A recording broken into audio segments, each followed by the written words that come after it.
Welcome to the bird media. నేను మీ పవన్ కృష్ణమూర్తి. ఇప్పుడు అందుతున్నటువంటి breaking సమాచారం. ఐఏఎస్ శ్రీలక్ష్మికి తెలంగాణ హైకోర్టులో చుక్కెదురైంది. ఓబుళాపురం మైనింగ్ కేసులో, అక్రమ మైనింగ్ కేసులో ఆరోపణలు ఎదుర్కొంటున్నటువంటి ఆవిడ మీద తన గతంలో నిర్దోషిగా ప్రకటించాలంటూ హైకోర్టులో పిటిషన్ వేశారు. అయితే ఆ కేసు కొట్టేసింది. నిర్దోషిగా ప్రకటించింది, ఆవిడకి ఎటువంటి సంబంధం లేదు అని. బట్ సిబిఐ దీని మీద సుప్రీంకోర్టుకి వెళ్ళడంతో సుప్రీంకోర్టు మొత్తం అంతా పరిగణలోకి తీసుకొని అసలు ఏ విధంగా కొట్టేస్తారు, దీన్ని మళ్ళీ రివ్యూ చేయండి అని చెప్పి హైకోర్టుకి పంపిస్తే ఈ రివిజన్ పిటిషన్ని మళ్ళీ పరిశీలించినటువంటి హైకోర్టు శ్రీలక్ష్మి వేసినటువంటి ఈ పిటిషన్ని, నేను నిర్దోషిని అని ప్రకటించాలంటూ వేసిన పిటిషన్ని కొట్టేసి అక్రమ మైనింగ్ కేసులో నిందితురాలుగానే ఉన్నారు, ట్రయల్ ఎదుర్కోవాల్సిందే ఖచ్చితంగా అని చెప్పి షాక్ ఇచ్చింది. సో సిబిఐ కోర్టులో దీనికి సంబంధించి ఇప్పుడు ట్రయల్ రన్ సాగుతుంది. దాంట్లో శ్రీలక్ష్మి గారు వెళ్ళి హాజరై తీరాల్సిందే. ఇది ఉన్నటువంటిది. సో ఓవరాల్గా దీనికి సంబంధించినటువంటి డీటెయిల్స్ మనం గతంలో ఉన్నది చూస్తే, ఓఎంసీ ఓబుళాపురం మైనింగ్ కేసులో ఏం జరిగిందనేది చూసాం. గాలి జనార్దన్ రెడ్డి వీళ్ళందరికీ కూడా అందులో నిందితులే అని చెప్పి స్పష్టం చేశారు. అయితే శ్రీలక్ష్మి గారికి రిలాక్సేషన్ ఇచ్చారు. అందులో ఎందుకు ఇచ్చారనేది ఆ డిస్క్రిప్షన్ మనకు తెలియదు.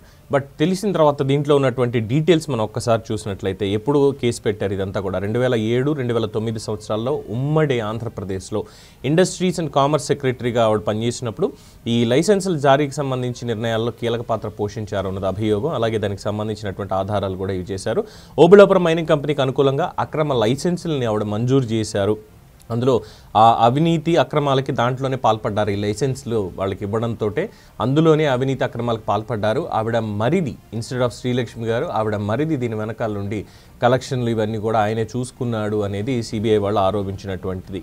అలాగే అనంతపురంలో రిజర్వ్ ఫారెస్ట్ ప్రాంతంలో అక్రమ మైనింగ్కి లైసెన్సులు ఇచ్చారు అని చెప్పి, అలాగే ముందుగానే వచ్చిన లైసెన్స్ దరఖాస్తులను తిరస్కరించి ఓఎంసీకి మొత్తం 3 ఏరియాలను కేటాయించడం, అప్పుడే ఆ సుంకులమ్మ దేవాలయాన్ని కొట్టేయడం, ఇదంతా జరిగింది. గాలి జనార్దన్ రెడ్డి కోర్స్ డబ్బులు బాగా సంపాదించిన తర్వాత ఏదైనా చేయొచ్చు, డబ్బు పైసామే పరమాత్మ అంటారు చూసారా, అలాగా నడుస్తోంది అంతే.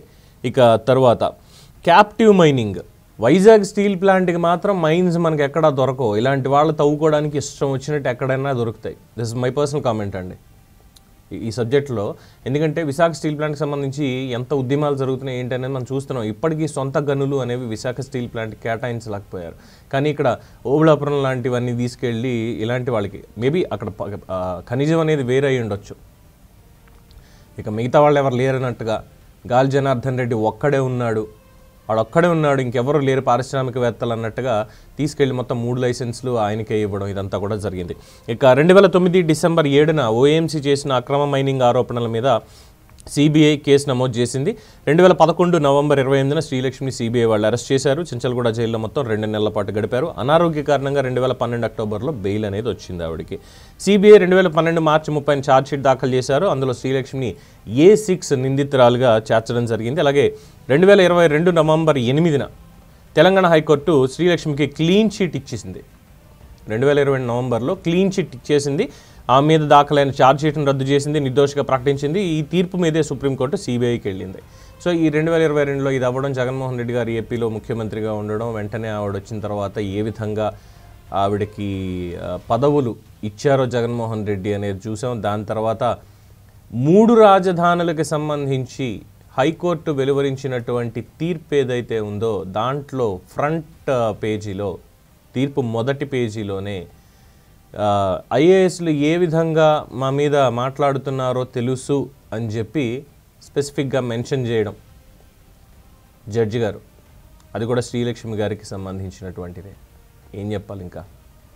సో ఇలాగా సరే చాలాసార్లు చెప్తుంటారు ఏంటంటే youngest IAS very talented, first ప్రయత్నంలోనే ఐఏఎస్కి సెలెక్ట్ అయ్యి అందరినీ ఆశ్చర్యపరిచారు. ఆవిడ మంచి ర్యాంక్ తెచ్చుకొని మంచి ఉజ్వలమైనటువంటి భవిష్యత్తు ఉంటుంది, ఒక ఐఏఎస్ ఆఫీసర్ కింద నిజాయితీగా పనిచేస్తారని ఎంతోమంది ఎగ్జాంపుల్స్ చెప్పారు.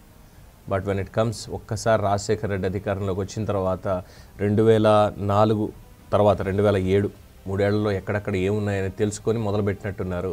2007 నుంచి 2009 సంవత్సరాల కాలంలో ఉమ్మడి ఆంధ్రప్రదేశ్లో మొత్తం లైసెన్సులు అనేవి తీసుకెళ్ళి గాలి జనార్దన్ రెడ్డి అండ్ కోకి అప్పగించడంలో ఇండస్ట్రీస్ అండ్ కామర్స్ సెక్రటరీగా ఆవిడ పాత్ర చాలా కీలకమైనది అని చెప్పి సిబిఐ వాళ్ళు అభియోగం ఆధారాలతో సైతం దాఖలు చేశారు. ఛార్జ్షీట్లో నెంబర్ A6గా ఆవిడని చేర్చడం అనేది జరిగింది. అలా అయిపోయింది పరిస్థితి. జైల్లో ఆవిడ ఎంత అనారోగ్యానికి గురయ్యారు, ఏ విధంగా కనీసం నడవలేనటువంటి పరిస్థితిలోకి వచ్చారు ఆ మూమెంట్కి ఇవన్నీ కూడా చూస్తుంటే అవన్నీ ఏమైనా నాటకాల, బెయిల్ కోసం ఆడినటువంటి నాటకాల ఆ రోజుల్లో అన్నటువంటి అనుమానాలు కూడా చాలామంది వ్యక్తపరుస్తూ ఉంటారు. ఏదేమైనప్పటికీ కోర్టులతోటి ఆడుకోవడం అనేది వీళ్ళకి అలవాటైపోతే కోర్టులు కూడా వీళ్ళతో ఆడుకుంటాయి, ఖచ్చితంగా తప్పు జరిగితే శిక్ష పడి తీరుతుంది అనేలా కూడా ఉంటాయి అనేది అప్పుడప్పుడు అనిపిస్తూ ఉంటుంది, ప్రూవ్ చేస్తూ ఉంటాయి. మరి ఇది ప్రస్తుతం అందుతున్నటువంటి బ్రేకింగ్ సమాచారం. దీని మీద మీ అభిప్రాయాన్ని కామెంట్స్ రూపంలో తెలియజేయండి. చూస్తూనే ఉండండి ది బర్డ్ మీడియా. ఈ వీడియో కనుక మీకు నచ్చినట్టయితే లైక్ చేయండి, షేర్ చేయండి, సబ్స్క్రైబ్ చేయండి. అలాగే పక్కనే ఉన్న బెల్ ఐకాన్ని క్లిక్ చేయండి.